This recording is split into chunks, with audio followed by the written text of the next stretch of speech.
नमस्कार मित्रों, जोहार। आपके अपने चैनल DRGP1 पर स्वागत है। मैं Deepak Kumar, PGT teacher economics से आप लोगों को विभिन्न तरह की जानकारी जो मुझे प्राप्त होती है वीडियो के माध्यम से देता रहता हूं। चैनल पर पहली बार हैं तो ज़रूर सब्सक्राइब कर लें। TNA टीचर नीड असेसमेंट कक्षा 1 से 12 तक के सभी शिक्षकों को करना अनिवार्य है। परीक्षा शेड्यूल जारी कर दिया गया है। साथ ही क्या क्या उसमें सामग्री लेके आपको जाना है ये सब बता दिया गया है। इसका मैंने वीडियो बनाया है, यदि उसे नहीं देखा है तो आपको ऊपर आई बटन पर या वीडियो के लास्ट में आपको मिल जाएगा, या प्ले लिस्ट में भी जाकर आप न्यूज सेक्शन में देख सकते हैं। टीचर नीड असेसमेंट में जो आपका ट्रेनिंग होगा उसमें फिर एग्ज़ाम भी देना है। 100 क्वेश्चन रहेंगे 200 नंबर का। एग्जाम में जो हिंदी विषय का हम लोगों ने मॉडल क्वेश्चन देख लिया है, आप इसको सैंपल क्वेश्चन बोलिए, मॉडल क्वेश्चन बोलिए, मॉक टेस्ट क्वेश्चन बोलिए, बोल सकते हैं। किस तरह का क्वेश्चन रहेगा इसी की जानकारी इस वीडियो के माध्यम से दे रहा हूं। हिंदी का जारी किया गया था जो मुझे प्राप्त हुआ, मैंने उसका आपको बता दिया है। उस वीडियो को भी आप लोग प्ले लिस्ट में जाकर देख सकते हैं। आज हम लोग इंग्लिश के प्रश्नों को देखेंगे कि इंग्लिश में किस तरह के प्रश्न रहेंगे। तो यहाँ पर आप देख सकते हैं sample question paper in English Santa TQ 2025। ये क्वेश्चन JCRT द्वारा ही जारी किया गया है ताकि शिक्षकों को समझने में दिक्कत ना हो कि किस तरह का क्वेश्चन रहेगा, क्या रहेगा।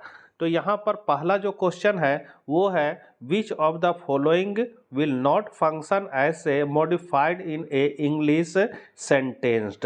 कहने मतलब है निम्नलिखित में से कौन अंग्रेजी वाक्य में संशोधक के रूप में कार्य नहीं करेगा। तो कौन नहीं करेगा, तो इसका जो करेक्ट आंसर हो जाएगा वो हो जाएगा नॉन, मतलब संज्ञा नहीं करेगा, डी हो जाएगा। दूसरा क्वेश्चन आपका है आपको इसका विलोम शब्द बनाने के लिए इनमें से किस शब्द में उपसर्ग आई एम जोड़ना चाहिए। मतलब to which of this word should you add the prefix I M to create its antonym. तो यहाँ पर जो है इसका करेक्ट आंसर जो हो जाएगा वो हो जाएगा आपका ए ऑप्शन, परफेक्ट का।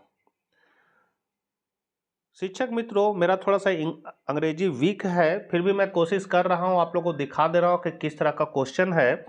तीसरा क्वेश्चन जो है वो है कि read the poem childhood by Markus 19 and answer the question that follows. मतलब मार्क्स 19 की कविता बचपन को पढ़े और नीचे दिए गए प्रश्नों का उत्तर दे। मेरा बचपन कब गया। तो यहाँ पर जो है ये लिखा हुआ है कविता में, ये कविता को आप लोग देख लीजिए। सीधे हम लोग क्वेश्चन पर चलते हैं। क्वेश्चन कहता है आपका कविता के अनुसार बचपन खोने का संकेत खाली स्थान है, सर्वश्रेष्ठ विकल्प चुने। तो इसमें सर्वश्रेष्ठ आपको विकल्प चुन लेना है। According to the poem the sing of losing childhood is. तो यहाँ पर जो आपका करेक्ट आंसर हो जाएगा वो हो जाएगा सी, किसी के व्यक्तित्व की खोज करना, डिस्कवरिंग वंस इंडिविजुअलिटी। अगला क्वेश्चन है आपका चौथा नंबर, शिक्षकों को दिया जाने वाला भुगतान परीक्षा परिणामों द्वारा निर्धारित नहीं किया जाना चाहिए या उनकी योग्यता का न्याय करने के लिए एक अत्यंत अनुचित तरीका लगता है। क्या यह सर्वथा अनुचित और अन्यायपूर्ण नहीं है? यदि उत्पादित परिणाम औसत दर्जे के हैं तो यह उस शिक्षक द्वारा कक्षा में और उसके छात्रों के लिए निवेश किए गए अथक प्रयासों को नकारता नहीं है। यह एक शिक्षक के वास्तविक मूल्य या मूल्य का आकलन करने के लिए एक अस्वीकार मापदंड है। तो ये यहाँ पर इतना सारा भाषण लिखा हुआ है। अब इसका क्वेश्चन है इसे किस तरह के लेखन के तहत वर्गीकृत किया जाएगा। मतलब ये जो भाषण लिखा हुआ उसको हम लोग किस तरह के लेखन में वर्गीकृत करेंगे। तो ये आपका इसका करेक्ट आंसर जो हो जाएगा वो हो जाएगा आपका बी, प्रेषक के रूप में इसको हम लोग वर्गीकृत करेंगे। पांचवा नंबर क्वेश्चन है सुधाकर अपनी पत्नी के करीब बैठ गया और कहा, मुझे पता है कि आप कठिन समय से गुजर रहे हैं। जिस तरह से आप चांदी के स्तर को देखने में सक्षम हैं, मैं उसकी सराहना करता हूं। आप अभी सब कुछ मुझ पर छोड़ सकते हैं और मैं सुनिश्चित करूंगा कि परियोजना आगे बढ़े। तो इस पर आपका क्वेश्चन है,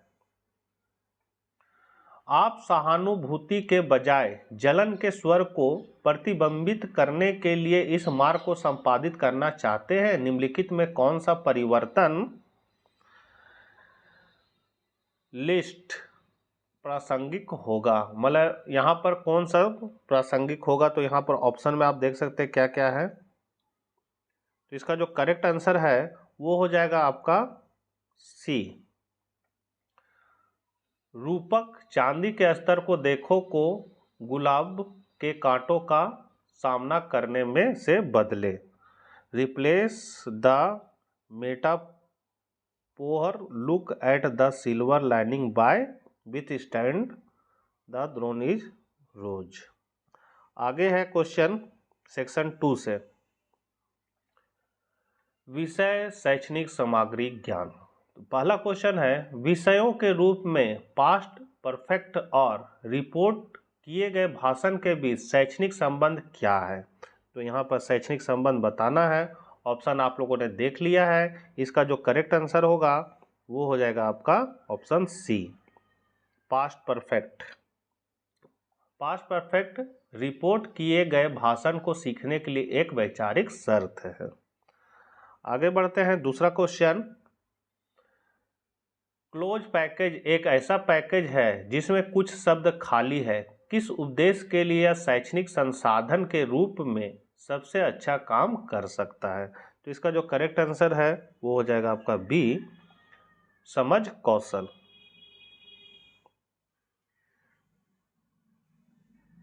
तीसरा नंबर क्वेश्चन है, एक छात्र एक मूल्यांकन में लिखता है, मैं एक बैंकर बनना चाहता हूं क्योंकि बैंकर अधिक पैसा कमाते हैं। सौभाग्य से मेरे पिता उसी के साथ पूर्ण सहमति में हैं। तो यहाँ पर क्वेश्चन बोलता है, which of the following would be the best correction of the teacher to make? मतलब शिक्षक के लिए निम्नलिखित में से कौन सा सुधार सबसे अच्छा होगा? तो यहाँ पर ऑप्शन जो दिया हुआ है इसको आप लोग देख लीजिए। तो इसका जो करेक्ट आंसर है वो हो जाएगा आपका ऑप्शन ए, मैं एक बैंकर बनना चाहता हूं क्योंकि बैंकर बहुत पैसा कमाते हैं। सौभाग्य से मेरे पिता बैंकर बनने के मेरे विचार से पूर्ण सहमत हैं। आगे है क्वेश्चन चौथा नंबर, सुश्री गुंजन अपने छात्रों को संवाद लेखन सिखा रही है। वह पाती है कि उसके अधिकांश छात्र दिन प्रतिदिन की बातचीत के लिए संवाद लिखने में सक्षम है। वह चाहती है कि उसके छात्र इस कौशल का उपयोग कहानी कहने में करें। तो यहाँ पर इससे पहले क्वेश्चन पूछ रहा है, सुश्री गुंजन को कहानी कहने के किस पहलू पर अपने छात्रों को सबसे अधिक ध्यान केंद्रित करने के लिए कहना चाहिए ताकि वे संवादों का प्रभावी ढंग से उपयोग करने का अभ्यास कर सके? तो इसका जो करेक्ट आंसर है वो हो जाएगा आपका सी, कहानी का कथानक। पांचवा नंबर है, उपमा सिखाने से पहले पूर्व अपेक्षित कौशल का परीक्षण करने के लिए आप किस प्रश्न का उपयोग करेंगे? तो इसका जो करेक्ट आंसर है वो हो जाएगा आपका डी, किसी पशु की तुलना जैसे या जैसा का प्रयोग करने वाले मानव से कीजिए। Compare an animal with the human using like और एज। सेक्शन 3 सामान्य शिक्षा शास्त्र, जनरल पेडागोजी। तो इसमें पहला क्वेश्चन है, दिए गए चित्र में वाइगोत्स्की के विकास के सिद्धांत के अनुसार क्षेत्र ए को संदर्भित करने के लिए किस शब्द का प्रयोग किया जाता है? तो ये चित्र दिया हुआ है। मित्रों, ये जो क्वेश्चन है वो जेसीईआरटी द्वारा ही दिया गया है ताकि एक क्वेश्चन का पैटर्न पता चल सके। ये एक सैंपल क्वेश्चन है जो एग्जाम से पहले जारी किया जाता है, जैक बोर्ड भी जारी करता है, सीबीएसई का एग्जाम होता है उसके पहले भी सैंपल क्वेश्चन जारी होता है ताकि बच्चों को एग्जाम को लिखने में सुविधा हो। इसी तरह ये सैंपल क्वेश्चन जारी किया गया है। तो यहाँ पर ऑप्शन जो दिया गया है चित्र के आधार पर, तो इसका जो करेक्ट आंसर है, चित्र आप लोगों ने देख लिया है, इसका करेक्ट आंसर जो है वो सी हो जाएगा, संयुक्त विकास का क्षेत्र। अगला क्वेश्चन है, कक्षा में छात्र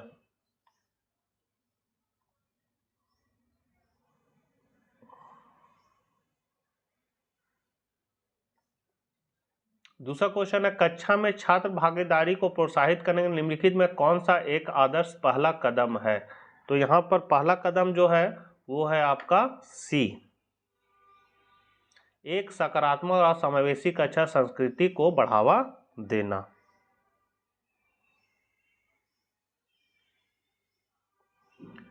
तीसरा नंबर है, एक स्कूल में एक समय स्लॉट होता है जिसे सुनिश्चित अवधि कहा जाता है, जहां प्रत्येक शिक्षक को अपनी कक्षा में छात्रों के अपने निर्धारित सेट के साथ होना चाहिए। इस समय का प्रभावी ढंग से उपयोग करने के लिए एक शिक्षक निम्नलिखित में से क्या कर सकता है।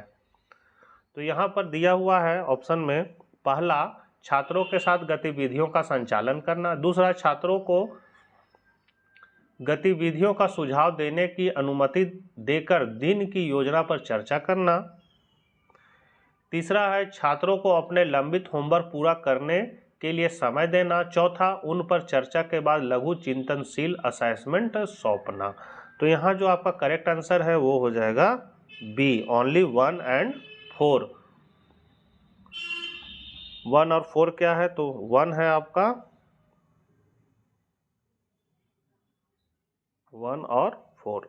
आगे हम लोग बढ़ते हैं, चौथा नंबर क्वेश्चन, स्कूल काउंसलर की रिपोर्ट आपको बताती है कि आपकी कक्षा के छात्रों में से एक मेघा एक प्रतिभाशाली शिक्षार्थी है। आपने देखा है कि वह अपना काम जल्दी पूरा करती है और अपने साथियों की तुलना में अवधारणाओं को तेजी से समझती है।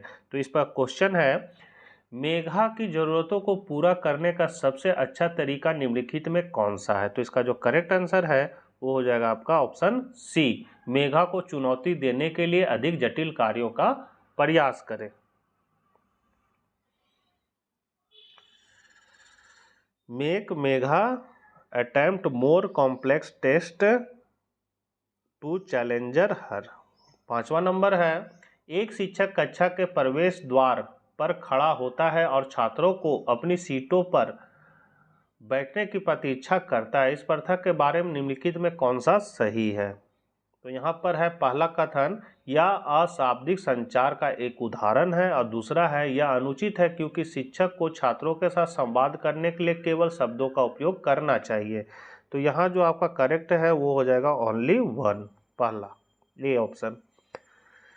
छठा नंबर क्वेश्चन है, यदि आप किसी छात्र को मेटाग्रेटिव स्किल्स बनाने में मदद कर रहे हैं तो निम्नलिखित में कौन सा प्रश्न सीखने के कार्य से सबसे पहले पूछने के लिए सबसे उपयुक्त होगा। तो इसका जो करेक्ट आंसर है वो हो जाएगा आपका डी, इस कार्य में शामिल गतिविधियां क्या है और आप किस क्रम में उसकी योजना बनाएंगे। सातवां नंबर है क्वेश्चन, सुश्री घोष ने अपनी कक्षा में एक छोटे विषय पर एक बहुविकल्पीय परीक्षा आयोजित की। उसने अंकों को सारणीबद्ध किया और प्रत्येक छात्र के स्कोर को उसकी नोटबुक में लिखा। क्या यह रचनात्मक मूल्यांकन के उद्देश्य की पूर्ति करता है। तो इसका करेक्ट आंसर जो है वो हो जाएगा बी, नहीं। छात्रों को स्पष्ट प्रतिक्रिया देने के लिए रचनात्मक मूल्यांकन लिया जाता है, जो यहाँ नहीं दिया गया है। 8वां नंबर क्वेश्चन है, स्मिथ 2020 के अनुसार जिन शिक्षकों ने सक्रिय व्यवहार प्रबंधन तकनीकों का उपयोग किया, यानी आगे बढ़ने से पहले मामूली विघटनकारी व्यवहारों को पहचानना और उनका जवाब देना, कक्षा के प्रवाह में रुकावट से बचने और एक सकारात्मक सीखने का माहौल बनाने में सक्षम थे। एक कक्षा के दौरान मीरा कुछ डूडलिंग कर रही है और अपने पड़ोसी छात्र को इसे देखने की कोशिश कर रही है। निम्नलिखित में कौन सी रणनीति उपरोक्त सक्रिय दृष्टिकोण के साथ सबसे अधिक संरेखित होती है? तो यहाँ सबसे संरेखित होती है, तो इसका आपका करेक्ट आंसर जो है वो हो जाएगा सी। ध्यान देने के लिए विघटनकारी छात्र के पास खड़े होकर निकटता का उपयोग करना। 9वां नंबर क्वेश्चन है, इनमें से कौन सा सर्पिल पाठ्यक्रम का सटीक वर्णन करता है? तो सटीक वर्णन जो करता है वो करता है आपका ऑप्शन डी, पिछली अवधारणाओं के सुदृढ़ीकरण को प्रोत्साहित करता है। 10वां नंबर क्वेश्चन है, निम्नलिखित में कौन सा शिक्षक कक्षा में स्वमूल्यांकन का सबसे प्रभावी ढंग से उपयोग कर रहा है? तो यहां पर आपका आंसर हो जाएगा बी। श्री पीयूष छात्रों को उनके काम पर प्रतिबिंबित करने के लिए मार्गदर्शन करते हैं और अंतराल को बंद करने में मदद करते हैं। अब सेक्शन 4 का पहला क्वेश्चन है, अतिरिक्त शब्दों का उपयोग करना खराब भाषा का एक समान पहलू है। अनावश्यक शब्द या शब्दों के साथ वाक्य को पहचाने। तो इसका करेक्ट आंसर हो जाएगा ए, रीमा को लोगों से मुक्त उपहार पसंद नहीं है। दूसरा क्वेश्चन है, सभी मध्य विद्यालय विषयों में उपयोग किए जाने वाले एक समान विषय को तय करने के लिए एक शिक्षकों की बैठक आयोजित की गई थी। विज्ञान शिक्षक श्री जॉन, मुझे लगता है कि प्राकृतिक आपदाएं एक अच्छा विषय होगा। अंग्रेजी शिक्षक श्री अनवर कहते, अच्छा विषय, मैं आपदाओं के सामने मानवीय भावनाओं पर पाठ ले सकता हूँ। गणित की शिक्षिका सुश्री अनीता, मुझे यकीन नहीं है कि यह सभी विषयों के लिए प्रासंगिक हो सकता है, हालांकि शायद मैं इस विषय के माध्यम से आंकड़े और संभाव्यता सिखा सकता हूँ। तो बैठक के बाद श्री जॉन ने समन्वयक को संक्षेप में बताया कि उन्होंने सामूहिक रूप से प्राकृतिक आपदाओं के विषय पर निर्णय लिया था।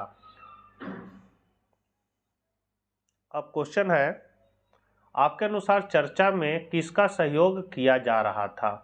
तो यहाँ पर आपका करेक्ट आंसर जो है वो हो जाएगा डी, श्री जॉन, श्री अनवर और सुश्री अनीता।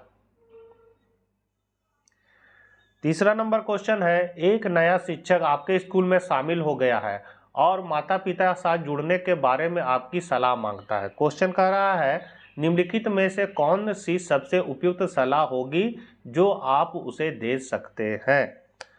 तो यहाँ पर आप देख लीजिए, पहला ऑप्शन, बी, सी और डी। तो इसका करेक्ट जो आंसर है वो हो जाएगा ए। आपको अवधि की शुरुआत में माता पिता के साथ बातचीत करनी चाहिए। इस तरह आप रिश्ते को अनौपचारिक लेकिन मजबूत शुरुआत के लिए बंद कर सकते हैं, क्योंकि आपके पास कोई विशेष एजेंडा नहीं है।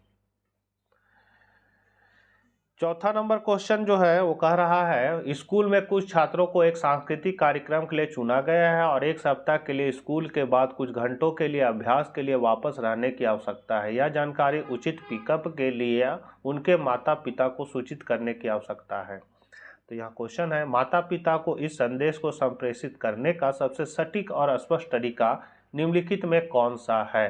तो इसका करेक्ट आंसर जो है वो हो जाएगा आपका ऑप्शन, पहले देख लेते हैं क्या क्या है।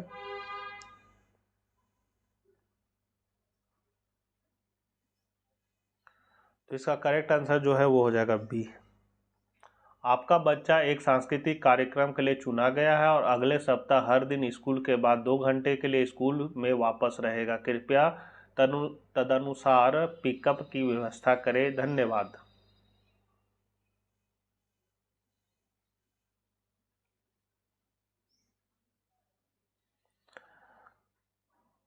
पांचवा नंबर है, अभिभावकों को उनके वार्ड के स्कूल में शुल्क भुगतान पद्धति में बदलाव के बारे में सूचित किया जाना है। तो निम्नलिखित में कौन सा इसे संप्रेषित करने का सबसे अच्छा तरीका है? तो इसका ऑप्शन देख लीजिए। इसका करेक्ट आंसर जो है वो हो जाएगा सी, आवश्यक वितरण के साथ माता पिता को एक सीधे सूचना भेजें।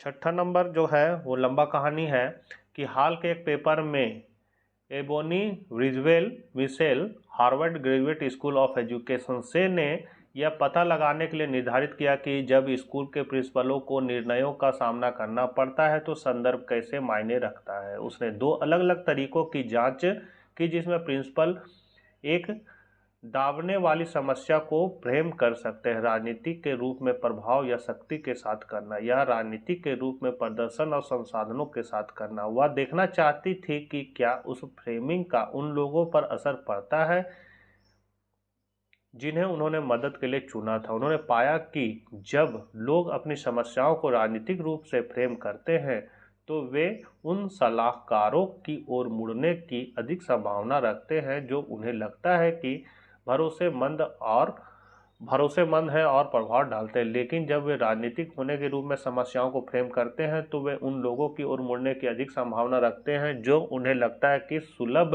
है और उसके पास संसाधन है। अब यहाँ इस पर क्वेश्चन है, उपरोक्त परिच्छेदन के अनुसार निम्नलिखित में कौन सा सत्य है। तो यहाँ पर 4 ऑप्शन में से आपका सत्य है ए। प्रिंसिपल समस्याओं को देखते समय पैटर्न का उपयोग करते हैं और तद अनुसार लोगों को चुनते हैं।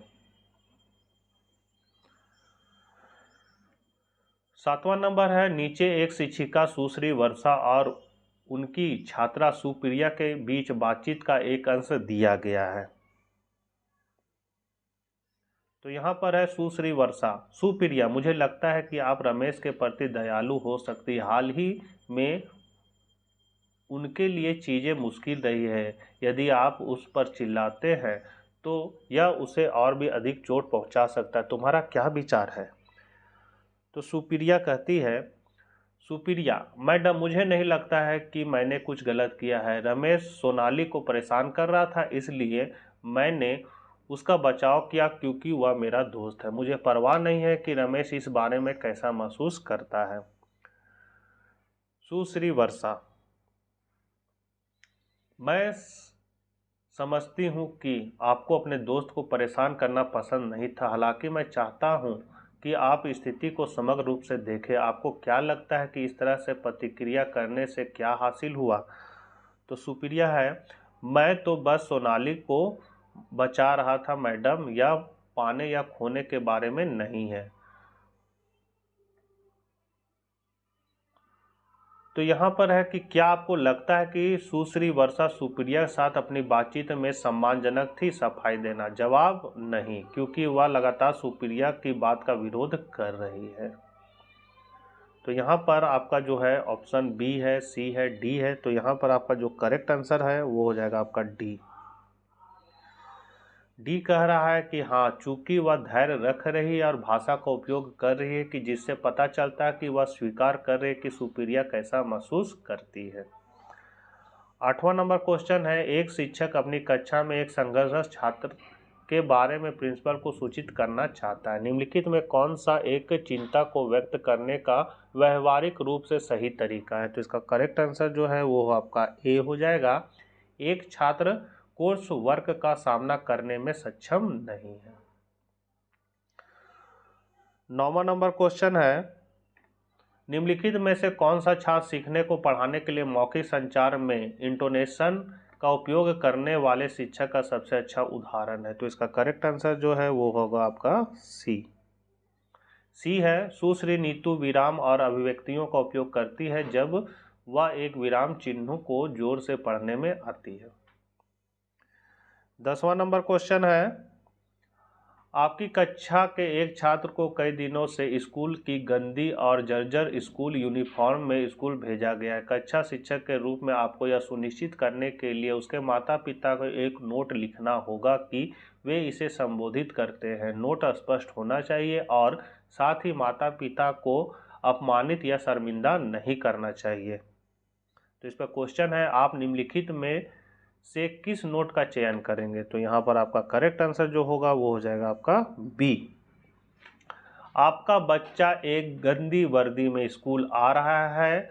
मैं आपसे अनुरोध करता हूं कि इस मामले को देखें और स्वास्थ्य और स्वच्छता पर स्कूल के दिशा निर्देशों के अनुसार उन्हें साफ वर्दी में भेजें। तो ये था इंग्लिश का सिंपल क्वेश्चन, इसी तरह का क्वेश्चन आपका टीएनए में आएगा। आशा करते हैं आपका एग्जाम अच्छा जाएगा। मिलते हैं नेक्स्ट वीडियो साथ। जय हिंद, जय भारत।